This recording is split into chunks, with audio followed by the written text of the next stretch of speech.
ಎಲ್ಲ ವೀಕ್ಷಕರಿಗೆ ನಮಸ್ತೆ. ನೋಡಿ, ಇದು ಸಾಬುದಾನಿ 1 ಗ್ಲಾಸ್ ಅಷ್ಟು ತಗೊಂಡಿದ್ದೇನೆ. ಈಗ ಇದಕ್ಕೆ ನಾನು ಸೇವಿಗೆ ಹಾಕಿ ಒಂದು ಪಾಯಸ ಮಾಡುವಂಥೇಳಿ ನೋಡಿ, ಅದರ ಅರ್ಧದಷ್ಟು ನಾನು ಸೇವಿಗೆ ತಗೊಂಡಿದ್ದೇನೆ. ನೋಡಿ, ಇದನ್ನೀಗ ತುಪ್ಪದಲ್ಲಿ ಹುರ್ಕೊಳ್ಬೇಕು. ಅದನ್ನು ಮೊದಲು ನಾನು ತುಪ್ಪದಲ್ಲಿ ಹುರ್ಕೊಂಡಿದ್ದೇನೆ. ಅದನ್ನು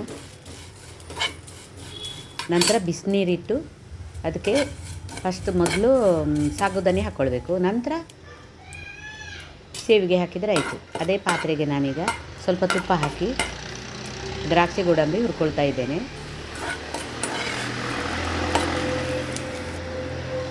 ಒಂದು 4-5 ಏಲಕ್ಕಿ ತಗೊಂಡಿದ್ದೇನೆ. 1 ಕೊಬ್ಬರಿ, ಅರ್ಧ ಲೀಟ್ರ್ ಹಾಲು ಬೇಕಾದರೆ ಮಾತ್ರ ಹಾಕ್ಕೊಳ್ಳಿ.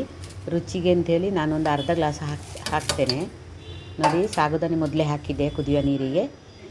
ನಂತರ ಈಗ ತೆಂಗಿನ ಹಾಲು ತೆಗೆದಿದ್ದೇನೆ. ನೋಡಿ, ಒಂದು ಫುಲ್ಲು ತೆಂಗಿನಕಾಯಿದ್ದು ಹಾಲು ತೆಗೆದಿದ್ದೇನೆ. ಮತ್ತು ಸ್ವಲ್ಪ ಮೇಲಿಂದ ನಂದಿನಿ ಹಾಲು ಹಾಕಿದರೆ ಆಯಿತು. ಅದು ರುಚಿಗೆ ತಕ್ಕಷ್ಟು, ಅಥವಾ ಬರೀ ನಂದಿನಿ ಹಾಲಲ್ಲಿ ಕೂಡ ಮಾಡಲಿಕ್ಕಾಗ್ತದೆ. ತೆಂಗಿನ ಹಾಲಲ್ಲಿ ಮಾಡಿದರೆ ತುಂಬ ಒಳ್ಳೆಯದಾಗ್ತದೆ, ಅಂದರೆ ಒಂಥರ ಟೇಸ್ಟ್ ಬರ್ತದೆ. ಹಾಗಾಗಿ ನಾನು ತೆಂಗಿನ ಹಾಲಿನಲ್ಲೇ ಮಾಡಿದ್ದು. ಈ ಥರ ನೋಡಿ, ಚೆನ್ನಾಗಿ ಬೆಂದಿದೆ.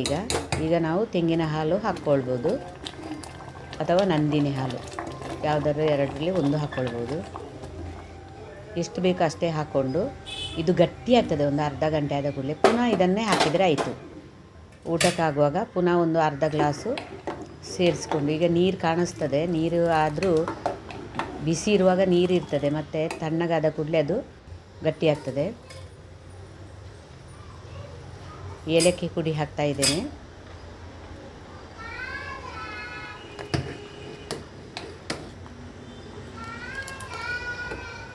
ಆಯ್ತು, ಈಗ ಸಾಬುದಾನಿ ಪಾಯಸ ರೆಡಿಯಾಗಿದೆ. ದ್ರಾಕ್ಷಿ ಗೋಡಂಬಿ ಹಾಕ್ತಾ ಇದ್ದೇನೆ.